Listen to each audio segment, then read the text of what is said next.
Hi. Hey, good to see you. Good to see you. Good to see you. Lovely to see everybody. Thank you so much for having me. Thank you more for joining us. Welcome to the Ottawa Black Book Club. This is just some of us. So people will keep joining in. Some will go out, some will come back in. So Okay. yeah, so welcome. My name is Louisa Ivaze, founder of the book club. And these are the amazing ladies here. There's Alice there, there's Ria, there's Bukola. They're all our regulars here. I'll just go ahead since we just have 1 hour with you. I'll just go ahead and quickly read your short bio and then we just jump into the book. So Sounds good. Jasmine Seeley is a Barbadian Canadian writer based in Vancouver, BC. Her debut novel, The Island of Forgetting, was published with HarperCollins in 2022. So that's it. I love the bio. I like to keep it short and sweet. Yeah. So we were just chatting about your book this past hour. So the first question I'm going to ask is, and I know that your book is generally and loosely based around Greek mythology. I really, really love Greek mythology. But why Greek mythology since you are writing about Black people?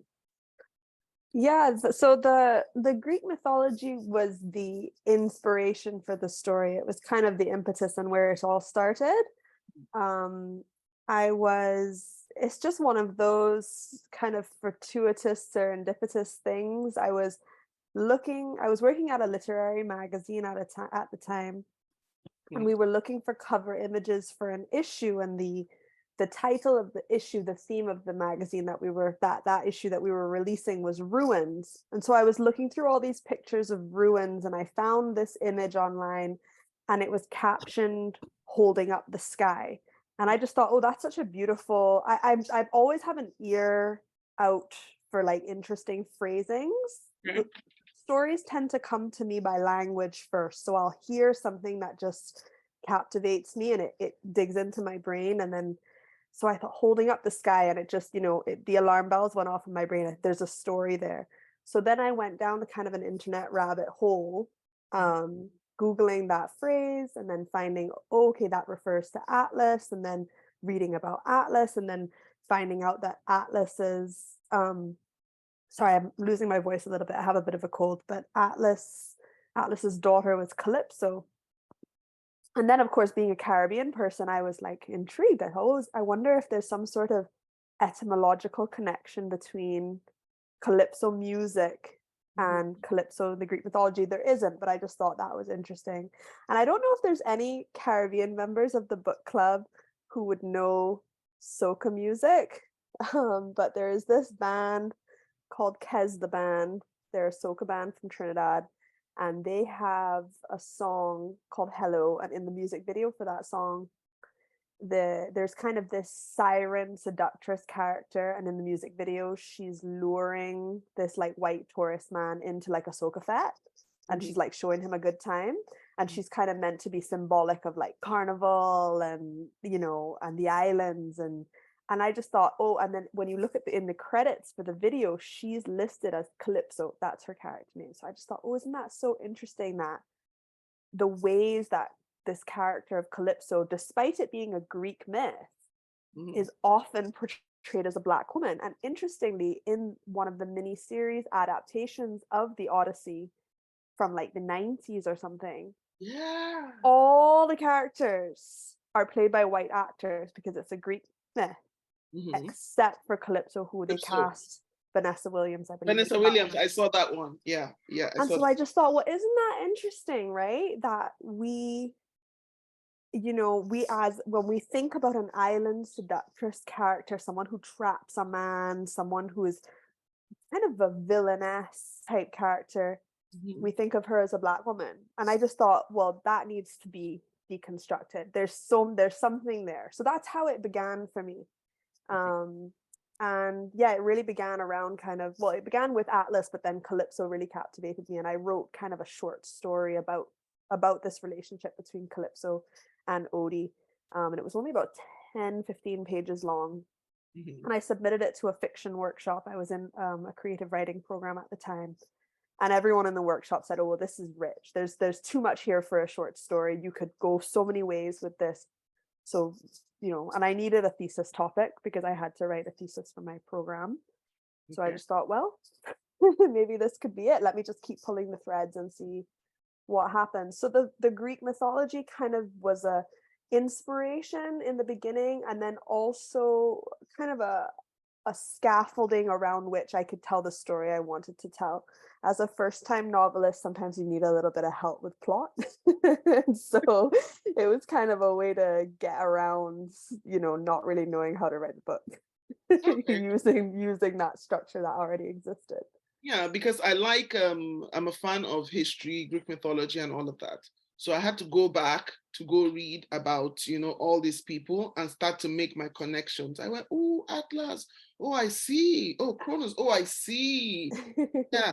And it's interesting how when they talk about Greek mythology and they're able sometimes to react to connect it to African gods, because Yes. sometimes they tell you that some of these people we hear about, that through the years as a result of whitewashing, they are now represented as white people. A good example is Thor, Mhm. god of thunder, which is Ogun, which is similar to Ogun, Yeah.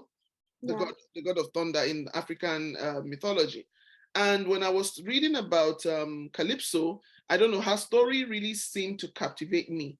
And I was just checking. I said, Calypso. Yes, I read about her, but I looked for the origin of the name Calypso itself. And it's interesting that the origin of the name sometimes is linked to the Efik language. Efik language is from South Nigeria. Mhm. Yeah. So it took me back to the history of enslaved West Africans being brought to the Caribbean. Yeah. For the Yes. longest time growing up, the only thing I knew about Barbados when I was growing up in Nigeria was we had this tree then called Pride of Barbados. Mhm. And questions will always come out in our WAEC exam about that tree. Yeah, the tree, the plant itself, and all of that. So that was my, first thing with, Barbados, Barbados. And then I now started to read about the islands and all of that. And in the intergenerational family elements and the traumas subconsciously passed through generations. Can you please talk about that? Because Sure. everybody here seems to be haunted by something. Yeah. Well, I mean, Yeah. speaking of the colonial legacy, I think that intergenerational trauma is just an extension of that, right? I mean, if you have in the Caribbean kind of the plantation stratified slavery system as kind of the root of all evil, the original sin in a sense. Mhm. Everything that happens in our history since that point is connected back to that, and it's so related to the ways in which our ancestors then parented their children, who then parented their children, who then parented their children. And you don't have to go that far back really to get to the plantation. It wasn't ancient history, it wasn't ancient Greece.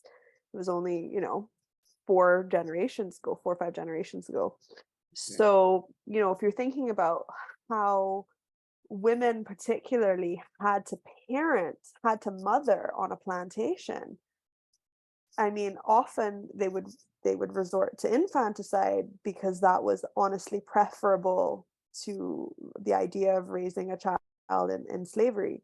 And you can't just go 4 generations away from that and expect that that trauma would have completely disappeared by the time my grandparents were parenting my parents, for example. So the kind of that original kind of trauma of slavery is what I ultimately think, if you were to keep tracing this family's lineage all the way back, that's ultimately what you would get to. But I was just definitely fascinated by the idea of intergenerational trauma. And that was also related to the Greek mythology too, because in Greek mythology, there's a lot of the idea that you can't escape your fate, and that these mythological kind of people or characters, they would commit they'd make a mistake, or they would betray someone, and then their family and their children would suffer for that for generations and generations. So I was just really fascinated by that as well. But yeah, I just think that it's difficult to write a family story set in the Caribbean and not explore these kinds of this legacy. It would be kind of difficult not to do that, I think. Yeah. So Yeah. I'm gonna go before I open the floor for people to ask questions. I'm gonna ask you about the ills, the blessing and the curse of tourism.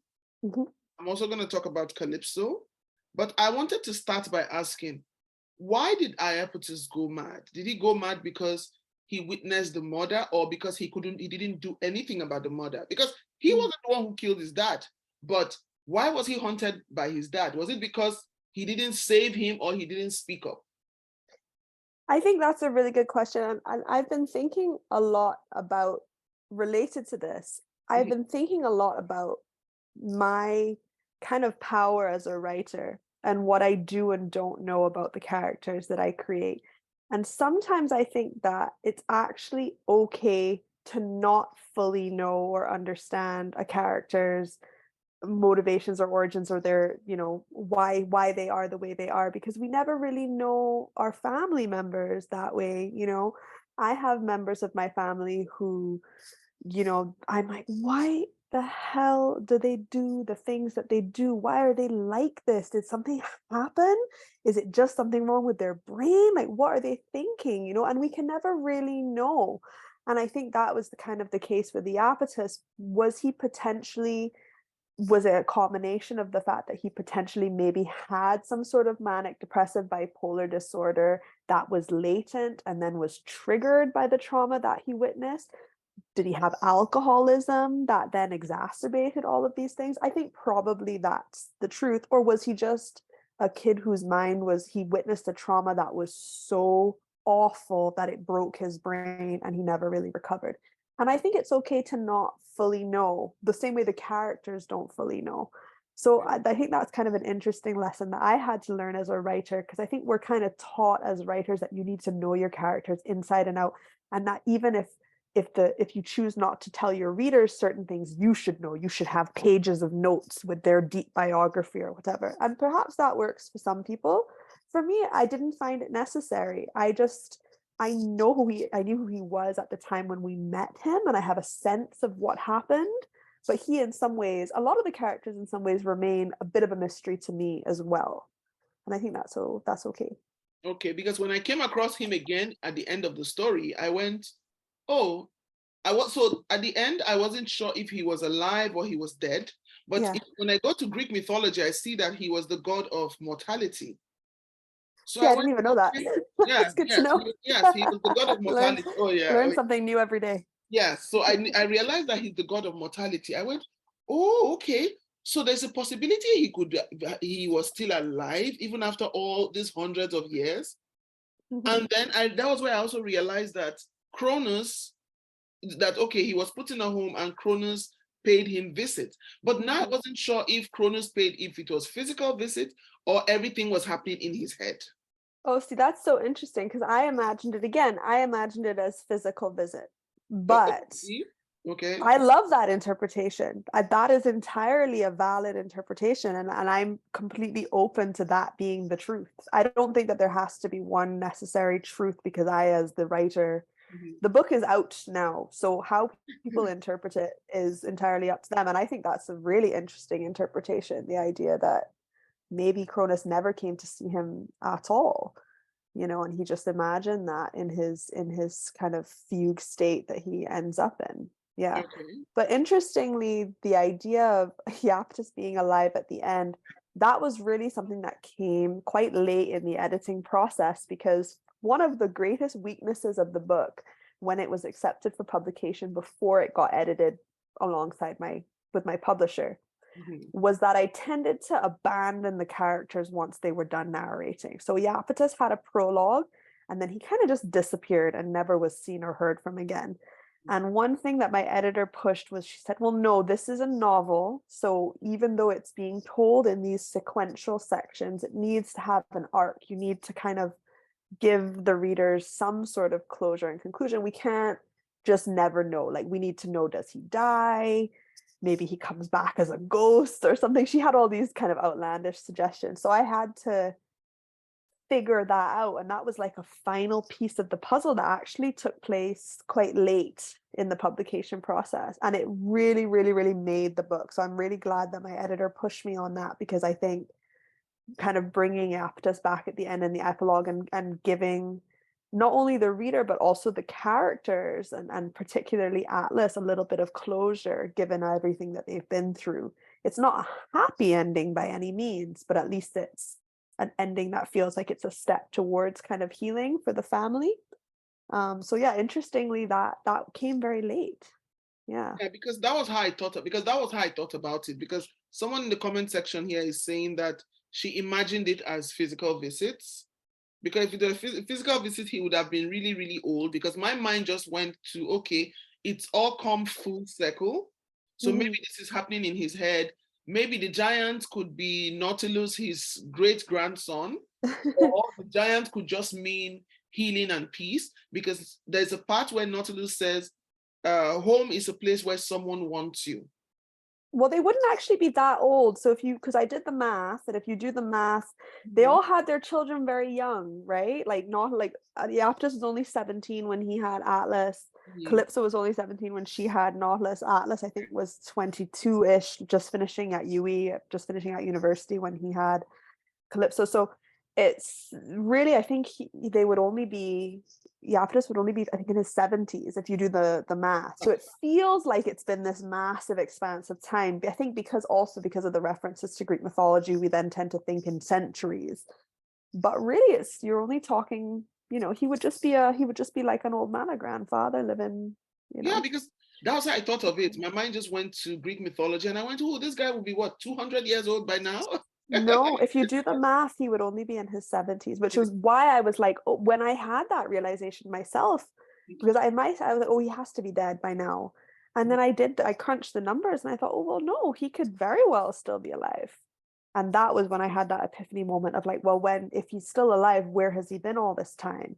And then, like someone said in the chat, Nicola mentioned in the chat, Cronus keeping him a secret for the sake of the family reputation. That then, I just love when I get an idea and it has ramifications for all of the characters that make sense to how I understand them to be. So once I had the idea of okay, Iapetus is still alive, he's been in this home the whole time, it was like, well, ding, ding, ding, that makes perfect sense, because that's 100% something Cronus would do, because it balances his desire and his need to kind of protect his family legacy, but also in his warped mind, I'm sure Cronus thought that he was doing his brother a favor, that he was protecting him, right? And I think you never really know for sure what Cronus's motivation was there in hiding him away. I think it was partly both. I think it was partly hiding the secret and also, kind of protecting Iapetus as well.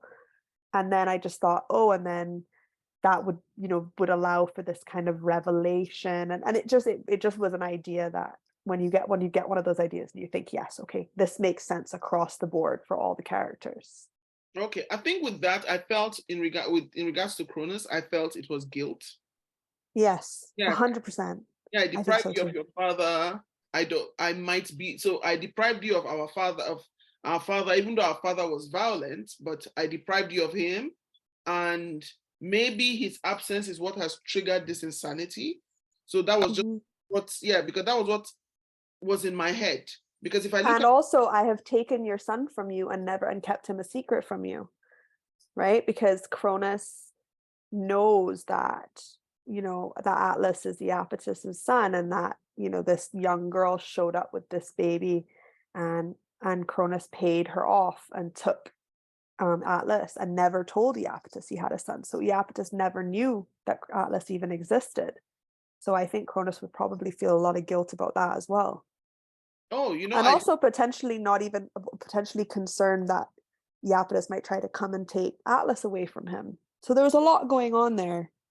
There's a scene when in the Iapetus's epilogue where he says he goes to visit Cronus, and he looks up at a window and he sees two little boys. He doesn't know that one of those boys is his son. He thinks that it's he thinks that it's Z and a friend, and he doesn't realize that it's his own son because he never knew he had one.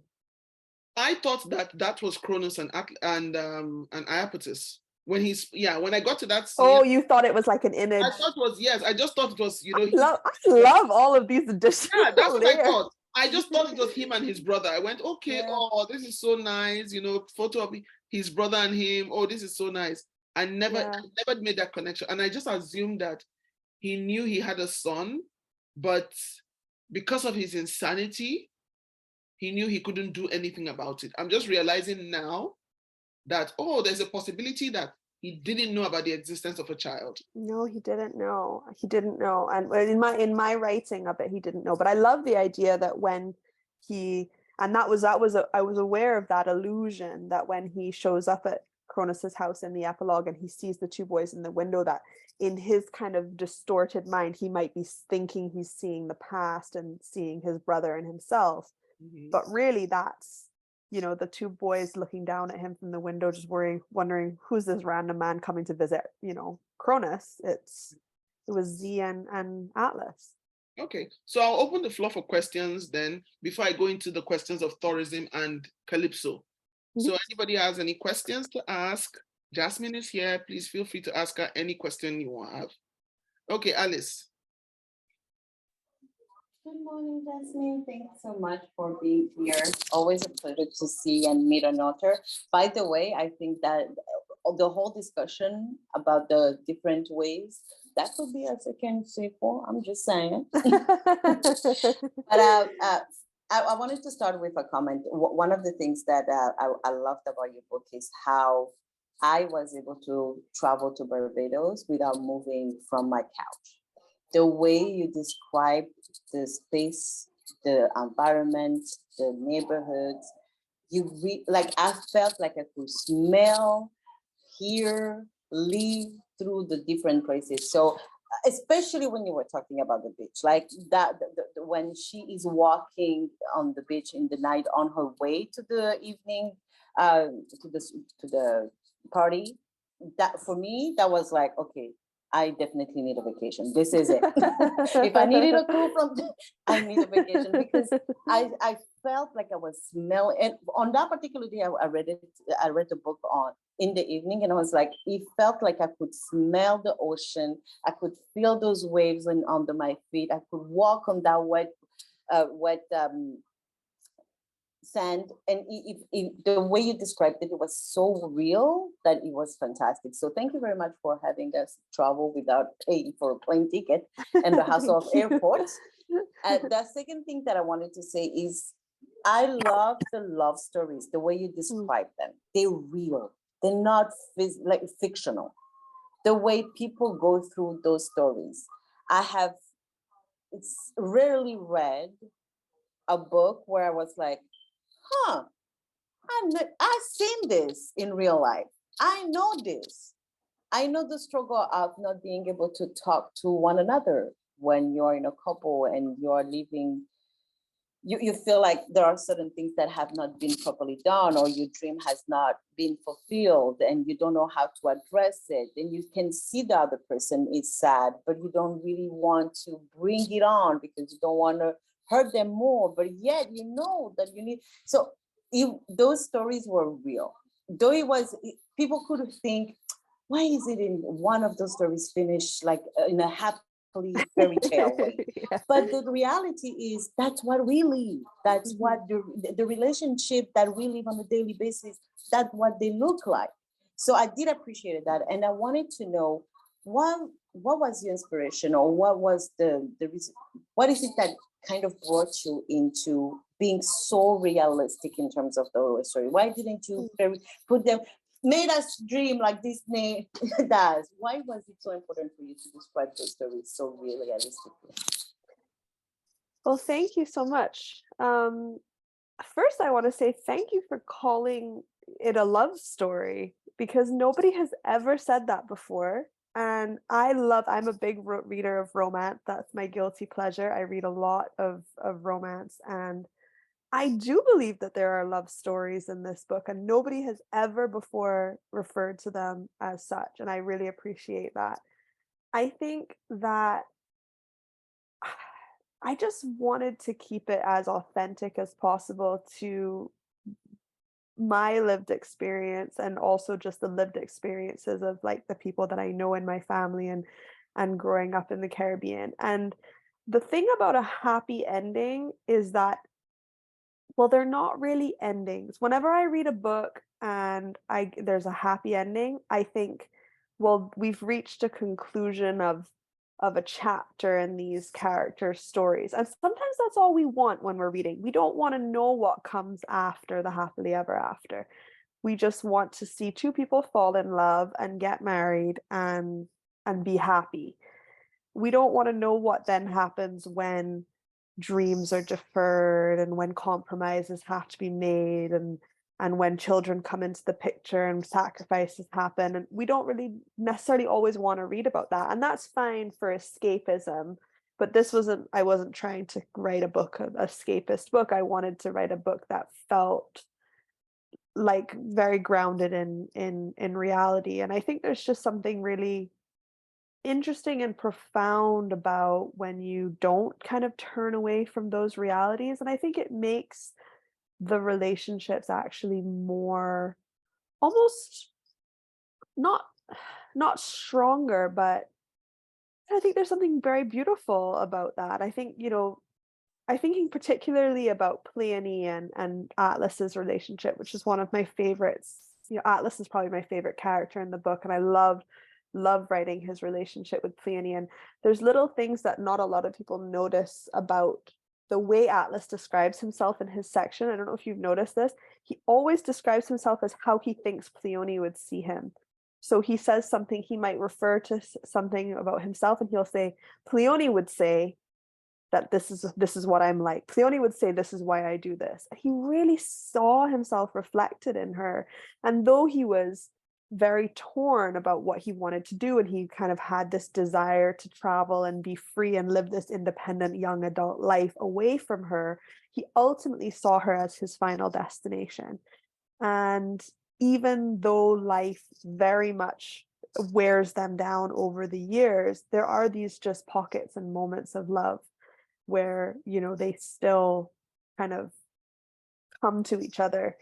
Unfortunately, when they're adults, when they're grown, we only see them through Calypso's eyes. And Calypso is not a reliable narrator. No 17-year-old brat like Calypso looks at her boring old parents and sees a happy couple.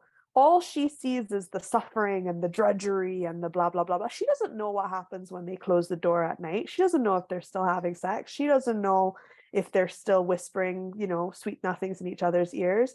And that was kind of the point of the structure of the book, was that we as individuals can never know our parents as individuals beyond who they are as our parents. And that was why the structure of the book, as infuriating sometimes as it can be for readers, I've had that feedback. They've said, oh, the section ended and I was so mad and I wanted to stay with those characters, and then all of a sudden I just had Calypso's voice. I didn't want to hear from her. I wanted to hear from Atlas. And I've had that feedback, but that was very intentional, because again, that was what I was trying to reflect, this idea that, we can never really know our parents outside of who they are as our parents. So Atlas and Pleione's relationship, they might still very well be deeply in love and happy, in their lives to a certain extent, even though it didn't go the way they thought it would. But Calypso will never see that. Calypso's only going to see all the things that she wants to avoid, right? But she's not a reliable narrator. None of them are, really. Okay, thank you so much. I'm going to ask a question here, then I'll go to Bukola and then Nkoye. In the comment section, Ria asked, why the title? Why the choice of title? So why the book? Yeah, why the title? So the title, I think I need to come up with a better story for this title, but the truth is the title was just a long, drawn out process with my publisher where we just could not agree on something. The original title was A Strong Wind to Take You Home, which is a line from the Odyssey, which I liked because I thought, oh, it's got references to home, it links to the original text. But kind of rightly so, the publisher said it was a bit too soft, a bit too wishy-washy. They wanted something with a bit more, punch. Okay. So we just brainstormed a lot of different kind of ideas. I liked the idea of having kind of island in the title. And, I think the question was that Ria mentioned, the characters were all bounded by their memories of what they lived through. And so, yeah, we did play around with titles that had memory in it and remembering and the island of remembering and all that.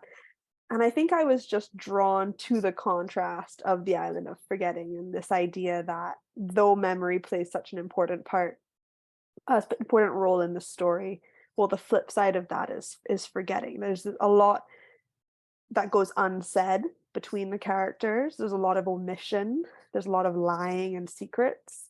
Um, and I think that kind of the island of forgetting kind of encapsulates that. So I was very happy with the title in the end, but it was very much just like throwing things kind of at the page and then seeing what sounded right. Ultimately, there was no real Okay. kind of deep story behind it. Okay. All right, Bukola. Bukola, you have your hand up. Yes, I do. But, Okay. yeah. I just wanted to say thank you for bringing. Sorry. Sorry. I just wanted to say thank you. Sorry, I'm not home. I'm covering my head on for bringing that point up about the relationship between the love really between Atlas and Philly. And I said just before you joined, I was talking about a part that about dreams and wanting your dream. And I think for me, especially what you said about Atlas seeing himself through Fiona. Sorry, I don't know how to pronounce her name well. But I think the part I found very frustrating is that she had a lot of dreams. She wanted to travel the world. She wanted to see a lot of things. But her biggest dream was to do all of that with him. And she said whatever he did would be what she would do.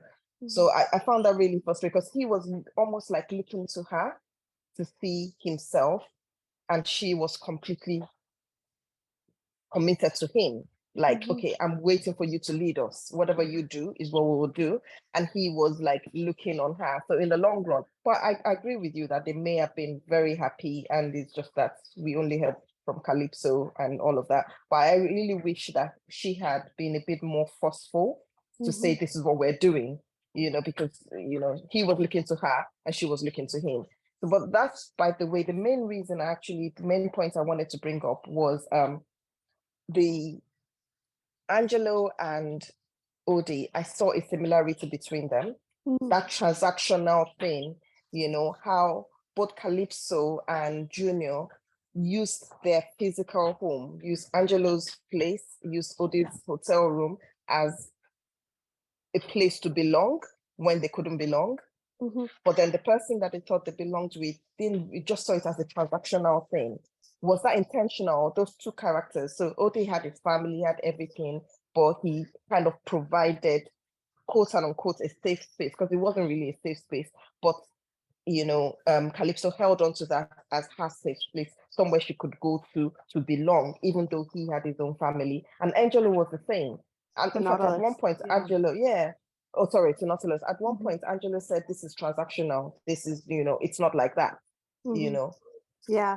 So it's really strange, but they both had needs. Well, maybe not Odie so much, but Angelo, he had his own needs. He had his addiction. He had his issues he was dealing with. So I just wanted to see they're smaller characters, but they do play a major role, don't they? Definitely. I mean, and thank you so much, because again, not a lot of people bring up Angelo and those kind of smaller characters. I would say first, just reference to what you were saying about the Atlas and the Pleione relationship. Thank you so much for bringing all of that up, because originally in kind of some of the earlier drafts, Atlas is very much a victim of his circumstance, and I don't like characters who have no agency. And so in a lot of my rewrites, I wanted the decision for him to not move to England to actually ultimately be his decision. And that conversation that he has with Pleione, where she says, we could still go, we could make it work.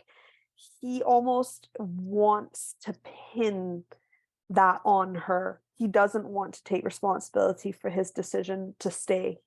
And so he puts that on Pleione. She carries the weight of that. And then that's the story then, whether or not Atlas intends to or not, that's the story that Calypso inherits. She then blames her mother, when we as the readers know that's not the case. Pleione had big dreams too, but ultimately she was a 18-year-old girl from Barbados, poor, very poor, much poorer than Atlas, right? And the idea of her, she didn't have the grades that he had, the scholarship that he had. So for her to pick up and she had the auntie in Lewisham, but like for her to pick up and go to London without her man alone would be a much greater decision. So she was saying, you know, we both have these dreams. Let's go together. We can make it work. We will make it work together. But ultimately he said, no, no, no, no, no, let's stay here. But that was his decision. They could have still gone. And then, of course, once she got pregnant, I think in order for her to overcome her postpartum depression, she had to almost make a choice to let those dreams go so that she could mentally survive motherhood. I think that 3 days where she leaves Calypso as a baby was kind of a breaking away of the past for her, a letting go, because I think for her to live with that hope, to live with those dreams would have been impossible. And in order for her to survive motherhood and to survive kind of this life that she now is committed to, she needed to completely let that go. But I absolutely love Pleione. I think she was probably the best of all of them, you know. And I do think that, yeah, there's definitely a lot that could be explored there for sure. And then, yeah, with regards to the idea that Odie and Angelo both provide these kinds of false safe spaces for the characters, I think it's very important to remember that when Calypso is with Odie and when Nautilus is with Angelo, they're both 17 at the time.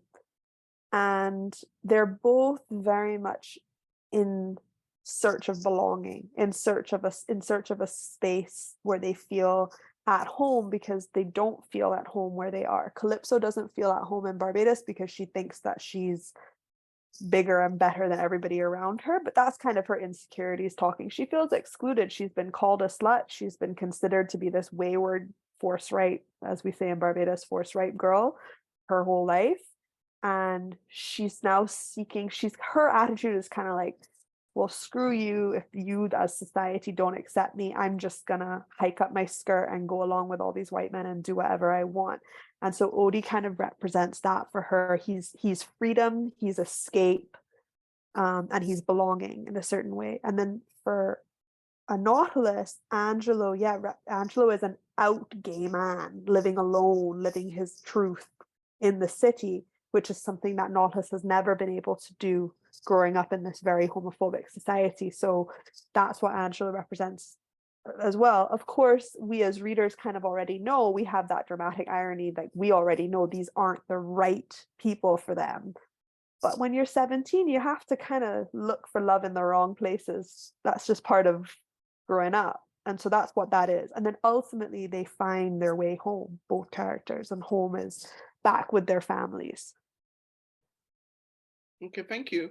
Nkonye, you have your hand up. Thank you so much, Jasmine. I love the book. I love the book. I felt like it touched a lot of things. It touched relationships. You touched about deferred dreams. You touched like mother-child relationship. You touched tourism. Like it opened me to a lot of things. So I absolutely love the book. I'm just going to start from where you stopped about Angelo. I think it was really wild to me that Nautilus eventually came to the understanding that Angelo was not like in the right frame of mind. Like I was like, I mean, you've been longing for this person, and eventually when you're like almost breaking down, you now start to see all the little things that are wrong with him. You've been in his house. Untidy.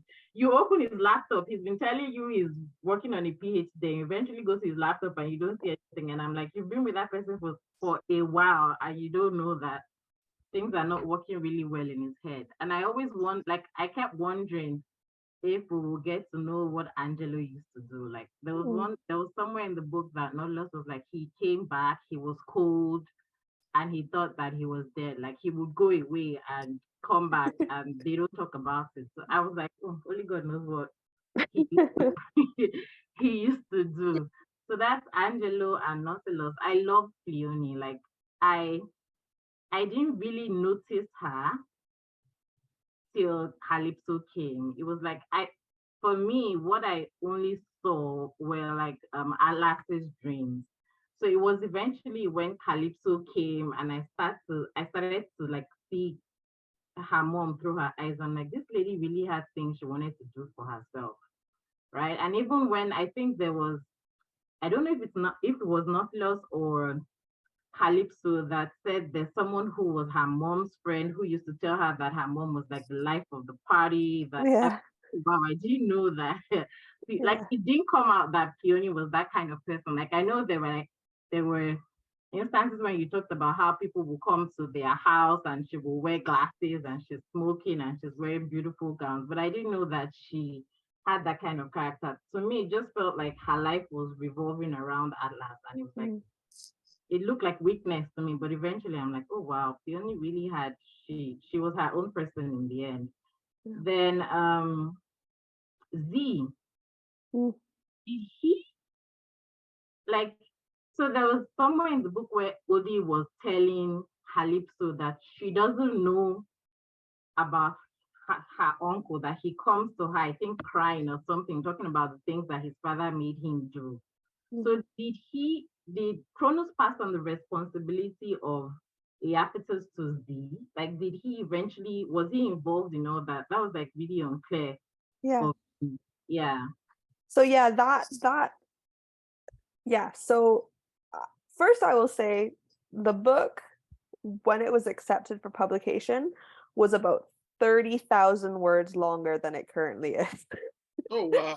So one of the downsides of trying to traverse 4 generations with all of these different narrators is that a lot of things have to get left on the kind of cutting board. And there was a lot of details about side characters that kind of didn't make the cut. But I would also say that I, as a writer, tend to, perhaps overly so, err more on the side of leaving things up to the reader, to the point where sometimes my early readers, beta readers, say, you can't leave us so in the dark. Because I will sprinkle one little illusion and I'll be like, oh, it's fine, they're gonna get it. And my readers are like, we're so lost, you need to give us some more clarity. So that's something, because I hate reading books where things are over explained to me. If something is over explained to me and I feel like my hand is being held throughout, I lose interest. But I do tend to maybe go too far in the opposite direction. It's a bit of a balance, figuring out, have I given enough to the readers? And then when you have very kind of careful, committed readers like this group clearly is, I'm so impressed. Sometimes they're going to pick up on things that other readers, might not, or they have questions that other readers might not. So I love that. Yeah, the idea of kind of where Angelo goes when Nautilus is not around. Again, this is just Nautilus doesn't know, so we don't get to know. First person narrator, those are the limitations, right? And then, sorry, I'm blanking. Oh, Z, right.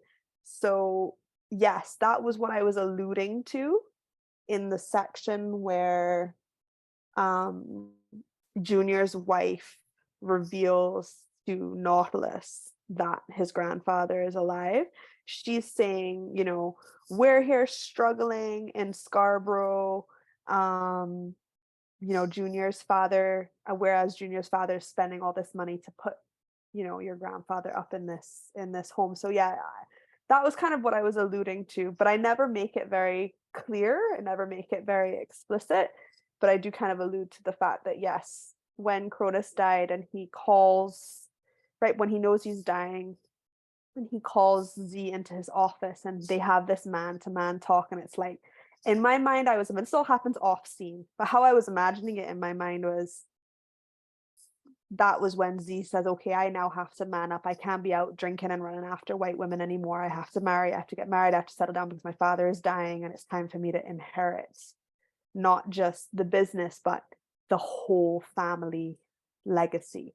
And part of that, what he inherits, is this secret about Cronus murdering his father and Iapetus going mad and all of that. And he inherits the responsibility of keeping that secret buried. But that doesn't happen on the page. The reader kind of has to assume all that. Could it have been made more explicit? Probably, but you know, here we are. Thank you. You're welcome. Yeah, I want to go to tourism, the blessing and the curse of tourism. Sure. And I choose to call it a blessing and a curse because a lot of countries that open up to tourism and they see it as a way of generating income for the country. But I feel that sometimes tourism has its negative effects on certain societies. Because as tourists, we visit an island and we are in that euphoria of the beauty of the island. And many times when we go back home, we are still living in that euphoria because that's our thought of that island. We forget that the people who actually live on that island don't live in that euphoria. They actually go back home and they have real lives. So I'm going into the character of Calypso. Because when I was reading about her, I actually felt sorry for her. Because this was clearly a girl who was craving love and attention. First, especially from her parents. A lot of people will say, like we say in Nigeria, that she was wayward. But I think that all these things she was doing, having sex with these people, then falling in love with Odin, I think it was that acceptance that she was craving, which she didn't get from her parents, because her parents were dealing with their own demons. Her parents were dealing with their own demons, and here was this young girl trying to navigate and find love. And then it's interesting that she actually, because I keep questioning if she really loved Odin or Odie, or she just saw him as a temporary escape. Yeah. I mean, I'm not sure if she would even be able to differentiate those things at that age. I think, again, remembering that she's 17 and that she was swept up, I think, you know, I look back at the relationships that I had at that age and I could have sworn blind at the time that I was in love. But when you look back at it now, you know for a fact that obviously that was not real love. Those were young rubbish. Sometimes they were very toxic, you know, what we mistake infatuation for love much more easily at that age. I mean, and some people never grow out of that. But so I do think that the idea and the idea of escape was so powerful for her that she wasn't able to differentiate that from love in her mind. It was all just one kind of big soup. And even in those moments where she would see him and the reality of him would pierce through the fog for her, she would see him and she'd be like, you are just an old man, an old white man. Like, in some ways she was almost disgusted by him, but she carried all of that within her at the same time. I think she was very kind of smart and complex, and could kind of see him for what he was a lot of the time, but was so just kind of in this fog of infatuation and dreams that kind of clouded over. And then eventually over the course of her section, that fog clears and clears and clears until the night of the fire, where she more or less has this epiphany where she realizes it's all about the baby. But even then she still clings to him, right? Even then it's still, don't leave me, don't leave me, don't leave me. But at that point I think she's really just holding on to the idea of him, I think. So yeah, I think it's a lot of things, and that's generally how I like to write my characters. I like them to be a lot of things. I like them to be full of contradictions and complexity, because I think that is the reality for most people. And then as for the blessing and the curse of tourism, I think unless particularly if you grow up on in a tourism dependent economy, it so shapes every aspect of your daily reality that it really is this just kind of all-encompassing thing, and it's so hard to describe for people who have only ever been a tourist and have never been the tourism product themselves, what it is to have your very culture, your existence, even your personality, if you work in tourism, to be commodified and for sale. You know, if you think about what people say, one of the things that people say when they visit Barbados in particular is lovely island, everyone's so friendly, such friendly people. Oh, I love Barbados. When I went, everyone was so nice. And are you allowed to have a bad day? Are you allowed to have a bit of an attitude when your potential bad day, your potential bad service is not just a reflection on the establishment where you work, but is a reflection of your whole island, that those people are going to fly back to England or Canada or US or wherever they're from. They're going to say, oh, I'm never going to Barbados again. So and so was so rude to me at the front desk of my hotel, horrible place. And that's what happens, right? When you live in a tourism dependent economy. But at the same time, like, it's what puts food on the table.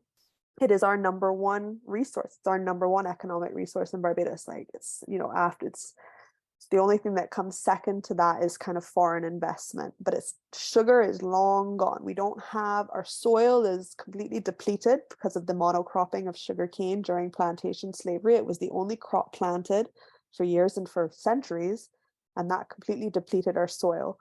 So you can't really grow much. It's a very crowded island. It's one of the most densely populated countries in the world. There's not a lot of land to go around.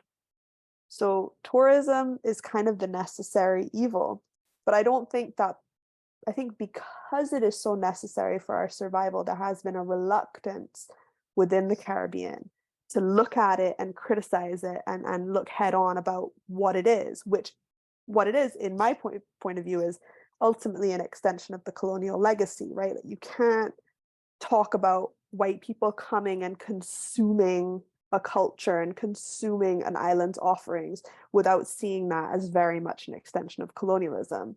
So I think it's okay to accept, well, okay, we kind of need tourism, but we can also talk about what it means to be a servile population in a way to the very same people who enslaved us 200 years ago. And I think that that's something that can be talked about openly, but it isn't really.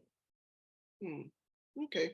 So I'm looking at all the, at least before I come to you, I'm looking at all the characters in the book, starting from Iapetus, who is haunted by witnessing his father's murder, Atlas, who is haunted and depressed, probably depressed, unfulfilled dreams, Pleione also similar, Calypso, who is craving love, Nautilus, who is struggling with the fact that he doesn't know his father, his mixed race identity, and he's coming to terms with his sexuality. Because I was brokenhearted in the end, where a bit about with how briefly the relation, when he met his father, I was expecting, oh, welcome home, my son. At least I appreciated that.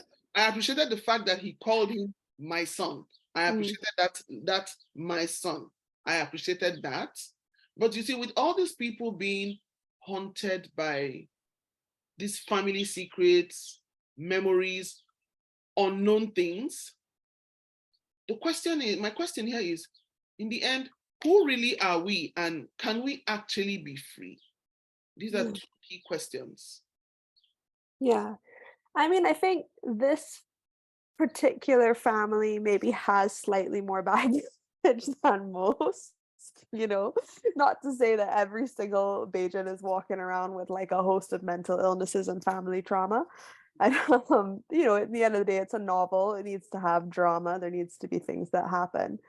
But I mean, it is very greatly inspired by my own family and conversations that I've had with my own family, and alcoholism is pretty rampant in my family, and undiagnosed mental health is pretty rampant in my family. So it was definitely something that I wanted to explore. The idea of, can we ever be free? I don't know. I do think that it's something that, if you look at So kind of, okay, if you think about that within the context of tourism and of this kind of idea of servitude, each generation, each character rebels against that in their own way more and more and more. So Atlas, he inherits that hotel and he inherits that responsibility, and the idea of freedom for him is completely unattainable. The idea of just doing what he wants to do and kind of having agency and making his own decisions and living his life the way he wants to live it is, he can't even imagine doing that now, right? Because he has this responsibility. And then we have Calypso, who rebels further against that idea. She does the work, she shows up to work, but she finds her small pockets of rebellion. And it might not be the healthiest ways that she seeks freedom, but she is seeking it. Then by the time we get to Nautilus, I mean, he's off surfing. He's like, I'm not checking these people into a hotel, you know? He doesn't see himself as owing these tourists anything, you know? So I do think that the further we get away kind of from that colonialism, that colonial legacy with each character, you do see more of a freedom in that sense. And then where the kind of internal mental freedom would come from, I hope, will come from the increased honesty and communication that happens within the family. And I think Nautilus is the one who begins that healing by saying, like, no, I'm back now. I want to tell you what I found out. We're going to go meet my, grandfather, my great grandfather, and I think that the idea of moving away from forgetting, moving towards remembering, moving towards being open to talking about the past is maybe the path forward for freedom for them. Do we get all that catharsis on the page? No, it's alluded to that is potentially the direction that the family is going in, but we just have to assume that they go there. Okay. Alice, I see your hand up. Let me see what the time is, because I'm gonna have to go in the next couple of minutes. So this might have to be my last question. You know what? It's not important because you pretty much responded to the question that I wanted to ask, but I just wanted to say that I agree with you. And I found that when we were talking about tourism, I found that there was a lot of commonalities with countries in Africa where, because a lot of countries depend of tourists, but also because of the image that are given. So for me, when I was reading the book, I kind of saw Calypso going through what a lot of young ladies were going through when I was visiting some countries in Africa, where the image that they are portrayed on TV and films is that the white man is a little bit more emotionally available, he listens more, has less, but he's also considered as a god, someone who comes in as a response. So I heard a lot of mothers, African mothers, telling their daughter, you better marry a white man because he will come and save us, or something in that order. So I just wanted to pinpoint that, yes, once again, you find that commonalities that we have, common issues that we have in Africa and Caribbeans, all kind of tend to take us back into the colonial issues that we have inherited from all those years. 100%. Thank you very much. It's inescapable. Thank you so much. Before she goes, let's take our group picture photo, please. Oh. Yes. Just a minute, please. If you need to turn on your camera, please. Your hair, big smile. Let's see. Okay, I've gotten this. I want to say a very big thank you, Jasmine. Look, there is still so much to explore here, but it's just that, I know you have limited time, but I want to say a very big thank you. When you write your next book, I will come knocking again to say, hey, do you have time to chat with us? So thank you so much. And thank you so much for writing this amazing book. Now you've inspired me to name one of my characters, Calypso. So, and I will do that. Please do. And honestly, thank you so much, everyone, for reading and for inviting me. It's been really wonderful. Thank you so much. Okay. Bye. Bye. Take care. Bye.